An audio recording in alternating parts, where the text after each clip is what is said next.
নমস্কার বন্ধুরা, welcome to our channel steps 1 2 3। আরও একটি নতুন ভিডিওয়ে আপনাদের স্বাগত জানাই। আচ্ছা, কেমন লাগছে বলুন তো এই ছবিগুলো? চিনতে পারলেন জায়গাটা? কোনো আন্দাজ হচ্ছে না তো? চলুন একটা হিন্ট দিই। যে জলাশয়টা দেখছেন সেটি আসলে কংসাবতী নদী। কি এবারে চিনতে পারলেন? তাও পারলেন না? আসলে আপনারা কেউই চেনেন না এই জায়গাটা, কেউ কোনোদিন যাননি এখানে। হ্যাঁ, ঠিক এরকমই একেবারে অজানা অথচ দারুণ সুন্দর একটা প্রকৃতই অফবিট জায়গার সন্ধান দেব আপনাদের। যারা সত্যিই প্রকৃতিকে ভালোবাসেন, নিরিবিলি শান্ত প্রকৃতির মাঝে হারিয়ে যেতে চান, তাদের জন্য এই জায়গা একেবারে আদর্শ। না, এখানে কোনো হোটেল বা রিসর্টের কৃত্রিমতা নেই, ধর্মীয় স্থানের মতো ভিড় হট্টগোল কিংবা পুরোহিত বা পাণ্ডাদের উৎপাত নেই। আছে শুধু নির্ভেজাল প্রকৃতি, যাকে বলে একেবারে র নেচার। কি কৌতূহল একেবারে তুঙ্গে? বলছি জায়গাটা আমাদের পশ্চিমবঙ্গের অতি প্রিয় পুরুলিয়ায়। কি ভাবছেন, পুরুলিয়ায় তো গেছেন? হ্যাঁ, জানি তো আপনারা পুরুলিয়া গেছেন, কিন্তু এখানে যাননি। আর যাননি বলেই মিস করে গেছেন অসাধারণ এই জায়গাটি।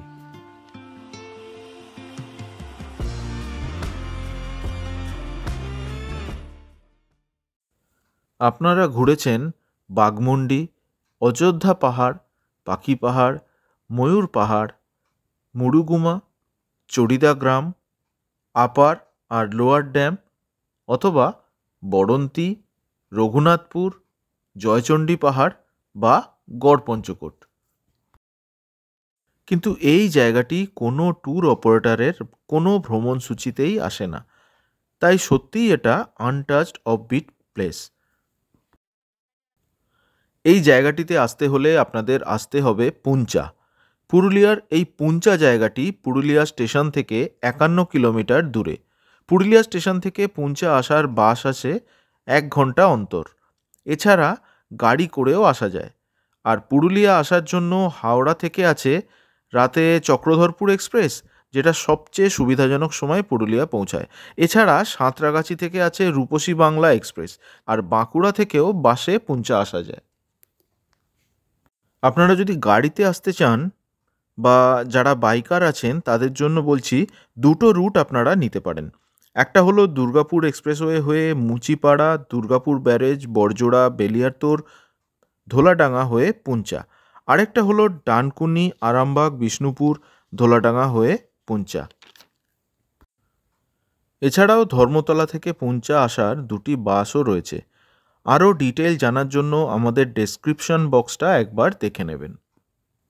যাই হোক, পুঞ্চা পৌঁছে পুঞ্চা বাজার থেকে কিছু খাওয়া দাওয়া করে নিন, কারণ এরপর আর সে সুযোগ পাবেন না।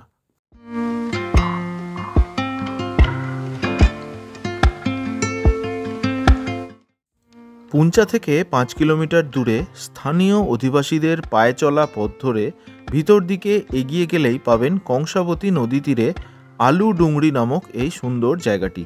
কি নাম শুনেছেন আগে এই জায়গার? শোনেননি তো? তার নাম যখন শুনলেন, চলুন বেরিয়ে পড়ুন আর স্বচক্ষে দেখে নিন আর উপভোগ করুন নিরিবিলি শান্ত দূষণহীন পরিবেশে এক শান্তির অবসর।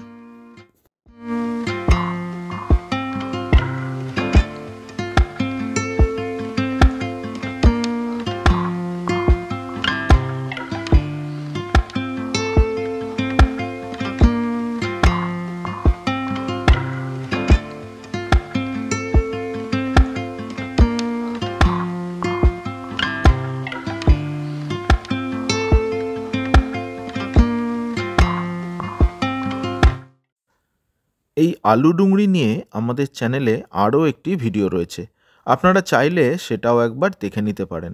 আশা করি ভালো লাগবে এবং আরও কিছু তথ্য পেয়ে যাবেন।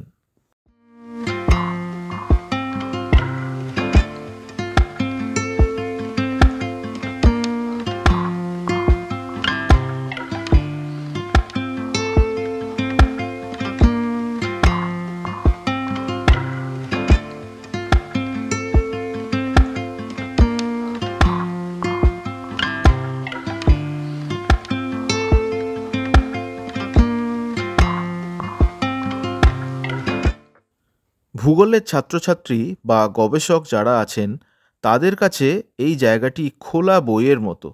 এই অসাধারণ ভূমিরূপ, বিচিত্র বর্ণের পাথরের সমাহার তাদের কাছে অনেক আকর্ষণীয় হতে পারে।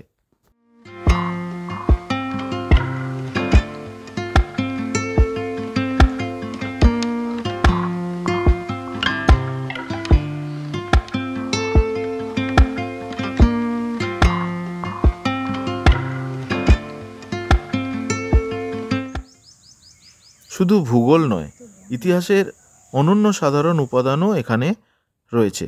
মাত্র কয়েক বছর আগে এখানে মাটির নিচ থেকে পাওয়া গেছে খ্রিস্টপূর্ব 8ম শতকের পাথরের মন্দির ও মূর্তি। এছাড়া এই জায়গায় প্রচুর ঐতিহাসিক নিদর্শন ইতস্তত ছড়িয়ে ছিটিয়ে পড়ে আছে। সঠিকভাবে খোঁজ না পাওয়ায় এগুলোর প্রকৃত মূল্যায়ন এখনও হয়নি।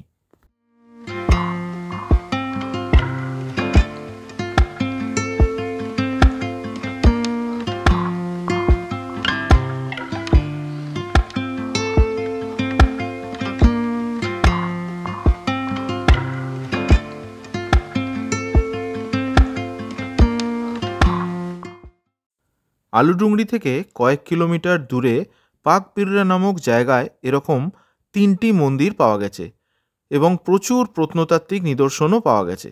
বর্তমানে সেখানে একটি মিউজিয়াম প্রতিষ্ঠিত হয়েছে। আপনারা সেটিকেও দেখে আসতে ভুলবেন না যেন। আর পাকবিড়রার ভিডিও দেখতে চাইলে আই বাটন প্রেস করে দেখে নিতে পারেন, অনেক কিছু জানতে পারবেন।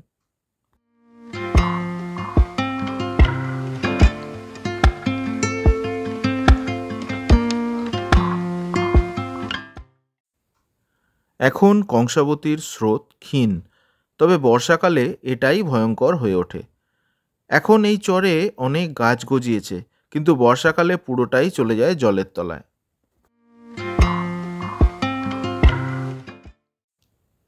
যাই হোক, আশা করি আপনাদের একটা নতুন জায়গার সন্ধান দিতে পারলাম। যদি ভিডিওটা ভালো লাগে তাহলে অবশ্যই একটা লাইক করবেন, কমেন্ট করবেন ও বেশি করে শেয়ার করে দেবেন। আর হ্যাঁ, চ্যানেলটা অবশ্যই সাবস্ক্রাইব করে নেবেন।